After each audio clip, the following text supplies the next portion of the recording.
Bienvenue à bord, et c'est le cas de le dire, il est 8h moins 7 minutes et c'est Loïc Ballet qui vous met l'eau à la bouche ce matin, direction Vichy, en effet, tout simplement parce que le mois de janvier est un mois sans alcool, mon cher. Eh ben oui, c'est le Dry January, je ne sais pas si je l'ai bien dit. Oui, très bien, tout le monde a compris.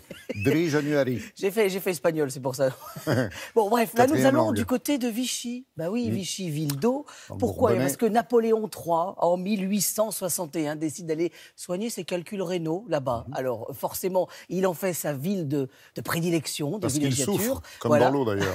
Exactement, exactement. Et là, l'intérêt, c'est que dans cette ville, on compte à peu près une dizaine, rien que sur la commune, c'est-à-dire de sources. Alors là, vous avez l'Opéra de Vichy, forcément commandé par Napoléon, parce qu'il va au bain à Vichy, mais il faut quand même le divertir. Donc c'est aussi tout ce patrimoine qui est assez magnifique. Et puis, il y a ce pavillon des sources dans le parc. Et puis ensuite, il y a la source Les Célestins que tout le monde connaît. Et ce qui est intéressant, c'est qu'aujourd'hui, on met en bouteille quand même 100 millions de litres d'eau par an, rien que sur Vichy. Donc c'est ça assez intéressant quand même. Mais Vichy, c'est l'instinct. Voilà. Et alors justement, à l'époque du Dry January, qui est à la mode ces temps-ci, vos collègues, vos amis vous en parlent. Moi, j'ai arrêté l'alcool pendant le mois de janvier. C'est cette idée de ce Dry January. Et ben, nous, on est allé voir Jacques Descorret, qui lui fait un accord mets et eau.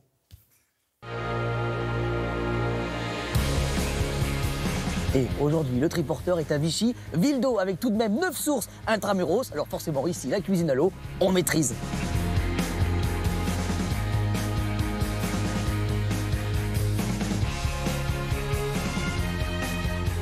Alors là, j'avoue que je me dis un sujet sur les eaux. Il y en a autant des eaux? Dans l'Allier, 109 sources étaient référencées. Elles sont toutes atypiques. Le cuisinier pense mais vin. Oui. Nous, on a voulu aller plus Donc loin. ça, c'est le travail de votre sommelier. Voilà, Jean-Yves s'occupe de ça et Louis propose les eaux qui vont avec les mets. Alors là, on a fait une truite avec des mariages sur le champignon, sur les cèpes. Justement, qu'est-ce qu'on va associer, Louis? On va goûter avec ça une eau en fine bulle, légèrement gazeuse, la Saint-Géron. Et alors, ça veut dire qu'on les goûte comment, les eaux? On les apprécie visuellement comme un vin, on les goûte, on les sent également bien sûr, puis ensuite on les apprécie autant sur la bulle que sur son goût, c'est content sans minéraux. Toute petite bulle, en fait. Les très fines bulles, c'est du gaz naturel. Là, on a fait un filet de chevreuil avec beaucoup d'oignons. Et alors là, on est sur quelle eau, là? On change complètement de style, on passe sur une eau plate, une eau volcanique qui s'appelle la Mont d'Or. Et alors là, ce qui est intéressant, c'est que même pour le sucré, on va avoir une eau qui peut correspondre. Oui, alors là, c'est des feuilles de meringue très très très fines. Et là, on va servir une eau pétillante. Pétillante, bicarbonatée, mais sodique. Des eaux qui sont un petit peu salines en ressenti. Par eau, c'est ça? C'était exact. Ça, ce sont des sels minéraux? C'est les sels minéraux des eaux de Vichy. Et là, je goûte? Ouais, tu goûtes. Je goûte? Non, c'est... Mais peut-être pas tout, non? Si? Tu peux y aller. C'est pas bon? Bah déjà, c'est très salé.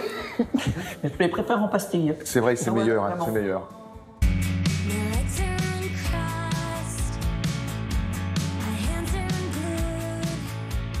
Tu m'as demandé quelque chose avec l'eau de Vichy, donc j'ai pensé à une carotte Vichy, mais j'ai voulu la faire pas du tout en niveau salé, je l'ai fait en sucré. Une carotte dit à la Vichy, c'est simplement du beurre, de la carotte. Qu'est-ce que vous avez mis dedans là? Je vois des petites fines... un zeste de citron, c'est ça? Des zestes de citron, zestes d'orange et des copeaux de gingembre. Les sels minéraux de l'eau de Vichy... Ça, je me souviens des sels minéraux de l'eau de Vichy. Je rappelle, vont faire l'assaisonnement de la carotte Vichy. Les carottes ont été complètement cuites à l'étouffée. Ensuite, on enlève ce papier film, on fait réduire le jus, on les fait complètement confire. Donc là, on fait de fins cheveux de carottes. Voilà, et on va les frire. On arrive à les modeler, on arrive à faire un petit nid.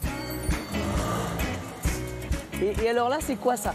Ah ouais, non, mais là, c'est une concurrence déloyale, là, quand même. T'as vu un petit peu? Parce qu'il est motorisé, le triporteur, là. Ouais, il est motorisé. Je pense qu'il n'y en a pas beaucoup. Hein. Sur le dessert, au dernier moment, ben, on a une glace. Une glace à base de persil pour rappeler la carotte Vichy.